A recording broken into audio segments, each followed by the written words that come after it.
السلام علیکم ورحمۃ اللہ وبرکاتہ نحمدہ ونصلی علی رسولہ الکریم اما بعد۔ سامعین کرام اور میری عزیز بہنوں، جاننا چاہیے 5 باتیں دین اسلام کی جڑ اور فرض ہے۔ کتنی؟ 5 باتیں دین اسلام کی جڑ اور فرض ہے۔ ایمان لانا، نماز پڑھنا، رمضان کے روزے رکھنا، زکوٰۃ دینا، حج کرنا۔ یہ کیا ہے؟ دین اسلام کی جڑ ہے اور ہم لوگوں پر فرض ہے۔ ان کا چھوڑنے والا فاسق اور سخت مجرم اور سزا کا مستحق ہے۔ انکار کرنے والا کافر، باغی اور بے ایمان ہے۔ اللہ کے رسول صلی اللہ علیہ وسلم نے نماز پڑھنے کی بہت تاکید فرمائی ہے، یعنی بہت سختی کے ساتھ فرمایا تم لوگ نماز کی پابندیاں کرا کرو۔ آپ صلی اللہ علیہ وسلم فرماتے ہیں بے شک اللہ تعالیٰ نے ہر مسلمان مرد عورت پر 5 وقت کی نماز فرض کر دی ہے۔ بس جو کوئی 5 وقت کی نماز ہمیشہ پڑھتا رہے گا، اللہ تعالیٰ اس پر دوزخ کی آگ حرام کر دیتا ہے۔ یعنی جو شخص چاہے مرد ہو یا عورت 5 وقت کی نماز ہمیشہ پڑھتا رہے گا تو اللہ رب العزت پر دوزخ کی آگ کیا کر دے گا؟ حرام کر دے گا۔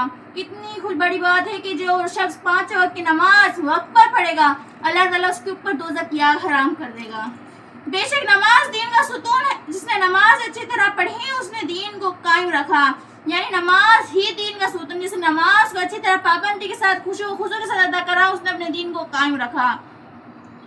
جس نے نماز نہ پڑھی اس نے دین کو گرا دیا اور ایمان اور دین برباد کر دیا۔ نماز پڑھنے والے مرد ہو یا عورت قیامت کے روز نبی اور ولی اور شہداء کے ساتھ جنت میں داخل ہوں گے۔ نماز پڑھنے والا مرد ہو یا عورت جو بھی انسان ہو وہ قیامت کے دن انبیاء، شہداء، اولیاء کے ساتھ جنت میں داخل ہوں گے، اور بے نمازی فرعون، حامان، قارون، نمرود اور ابی بن خلف وغیرہ ان کے بڑے بڑے کافروں کے ساتھ دوزخ میں جائیں گے۔ نعوذ باللہ! کتنی بڑی بیکار بات ہے کہ جو نماز نہیں پڑھتے ان کے لیے کتنی بری بات ہے کہ وہ لوگ نماز نہیں پڑھتے، قیامت دن فرعون، حامان، ابی بن خلف جو بڑے بڑے کافر تھے ان کے ساتھ جہنم میں جائیں گے۔ خدا کی پناہ، خدا کی پناہ، خدا کی پناہ!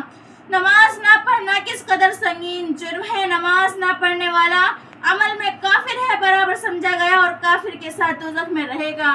یعنی نماز نہ پڑھنا کافروں کے برابر ہے، وہ کافر سمجھا گیا، اس کو دوزخ میں کافر کے ساتھ جلایا جائے گا۔ اللہم احفظنا، اللہ تیری پناہ۔ مومن و کافر میں اگر جو کچھ ہے تو یہ امتیاز، مومن و کافر میں اگر کچھ ہے تو یہ امتیاز، یعنی مومن ہے نمازی اور کافر ہے بے نمازی۔ یعنی مومن اور کافر میں کچھ فرق ہے تو وہ یہ ہے کہ مومن نمازی اور کافر بے نمازی ہے۔